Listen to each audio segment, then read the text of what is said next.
এক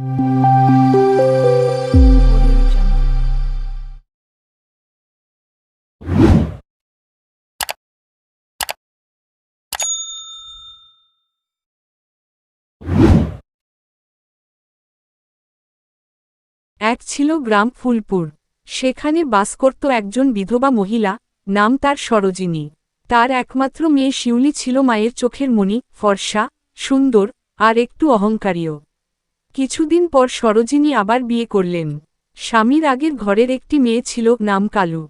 কালু ছিল গায়ের রঙে কালো, চুল একটু এলোমেলো, জামাকাপড় সাদামাটা। কিন্তু সে ছিল দয়ালু, পরিশ্রমী আর বুদ্ধিমান। সরোজিনী তাকে মেনে নিলেও মন থেকে ভালোবাসেনি। সব আদর শুধু শিউলির জন্যই ছিল।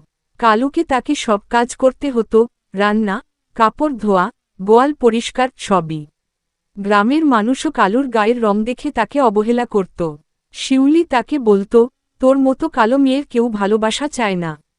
তবুও কালু কখনো প্রতিবাদ করত না। সে গোপনে ফুল ভালোবাসত, বই পড়ত, আর সবার উপকার করত। একদিন রাজবাড়ি থেকে খবর এলো, রাজকুমার বিজয় নিকটবর্তী জঙ্গলে শিকার করতে আসছেন।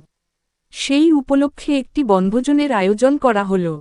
সেখানে রাজকুমারও আসবেন, আর গ্রামের মেয়েরা তার সঙ্গে দেখা করতে পারবে। শিউলি তো নতুন জামা বানালো, গয়না পরল, চুলে ফুল গুজল। সরোজিনী বলল, কালু, তুই ঘরে থাকবি।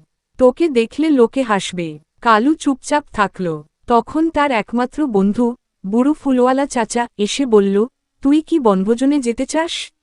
কালু মাথা নাড়ল। চাচা তার হাতে এক মালা দিল, আর বলল, এটা গলায় পর। তোকে চিনতে কেউ পারবে না। মালাটা গলায় পড়তেই এক জাদুর মতো কালুর গায়ের রং চকচকে গমরঙে পরিণত হল, চুলে ঢেউ, চোখে দীপ্তি। সে দেখতে হল এক অপূর্ব রমণী। চাচা বলল, তবে মনে রেখ, সূর্য ডুবে গেলে মালার জাদু শেষ হয়ে যাবে। কালু বনভোজনে গেল। সবাই তার রূপ দেখে মুগ্ধ। শিউলিও হিংসায় জ্বলতে লাগল। রাজকুমার বিজয় সেই অপরূপ তরুণীকে দেখে এগিয়ে এলো। তারা অনেকক্ষণ গল্প করল। কালুর বুদ্ধিমত্তায় মুগ্ধ হয়ে রাজকুমার বললেন, তোমার নাম কি? কালু বলল, যদি আমাকে চেনা দরকার হয়, তাহলে মন দিয়ে চিনো, নাম দিয়ে নয়। সূর্য ডোবার আগেই সে চলে গেল।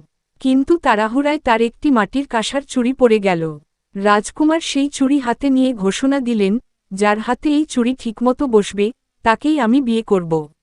সেই চুড়ির খোঁজে রাজকুমার ফুলপুরে এলেন। শিউলির হাতে চুড়ি বসল না, জোর করে পরাতে গিয়ে সেটি ভেঙে গেল। তখন সরোজিনী বলল, ও তো শুধু কালু, ওর কি এমন রূপ? তবুও রাজকুমার বললেন, সবাইকে সুযোগ দিতে হবে। কালুকে ডাকা হল। কালু আসতেই চুড়ি তার হাতে নিখুঁতভাবে বসে গেল। রাজকুমার তাকে চিনে ফেললেন, তুমিই সেই বনভোজনের রূপবতী। বাকি সবাই হতবাক। সরোজিনী আর শিউলি লজ্জায় মাথা নিচু করল। রাজকুমার বললেন, রূপ নয়, গুণই আসল পরিচয়। এরপর রাজকুমার কালুকে রাজবাড়িতে নিয়ে গেলেন। রাজকীয় বিয়ে হল। কালু হয়ে উঠল রাজ্যের প্রিয় রানী।